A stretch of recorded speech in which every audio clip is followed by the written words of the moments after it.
Thank you for the invitation, first of all.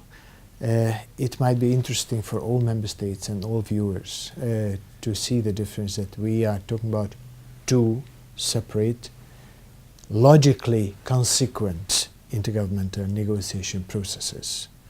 The first is just now taking place.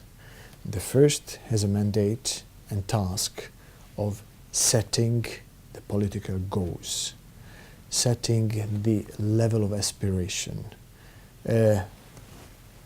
putting the horizon, political horizon for development right. And under that umbrella, I would say also the Expert Committee on Financing Sustainable Development is also trying to map up the major contours of the financial resources available for this goal setting, for this vision setting. The second is to think about how are we going to get to the implementation once we have the goals and the major contours of the finances at hand. Mm-hmm. Could you perhaps elaborate a little bit on what might be the actual substance of the second one? Let's start from the point that, let's imagine we have goals and targets at hand. The goals as the political aspirations and targets that give us indications how to turn them into actions. We also will have, by September 2014, at hand the report of the Financial Committee that will indicate to us where are the resources much needed for sustainable development.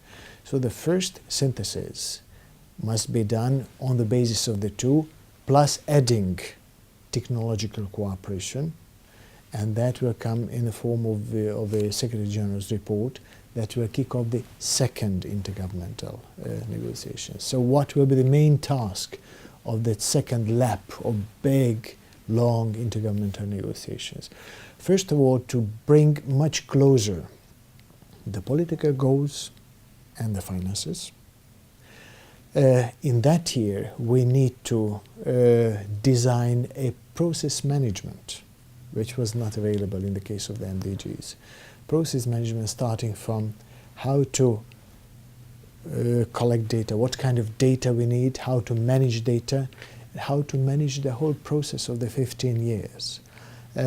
Because we will need most probably a regular revision of the objectives, a regular revision of the roads as well. In that second phase, we also need to fix partnerships in plural, in my understanding, around each and every SDG. To bring together the stakeholders on the same level of accountability, on the same level of commitment, and on the same level of transparency. Also the task of that last lap of intergovernmental negotiations should be that we need to provide a bit of assistance for those countries who still don't have national plans for sustainable development. Because whatever we produce at UN will be a document, nothing less and nothing more. It will turn into reality in the countries, in the member states. To turn them into reality requires not only means of implementation, but first and foremost requires concrete plans and projects. That should be developed during 2015. One more task also into that lap of intergovernmental negotiations, we need to make a health check for our international institutions. None of them has been created to deliver on multi-dimensional goals.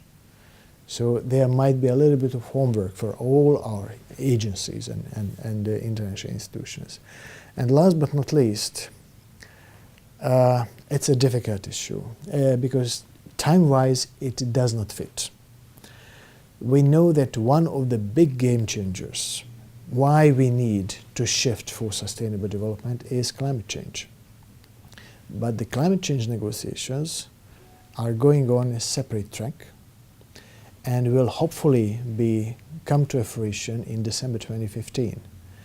So at the last moment, before starting the implementation of the post-2015 development agenda, we need to factor in the results of the climate negotiations.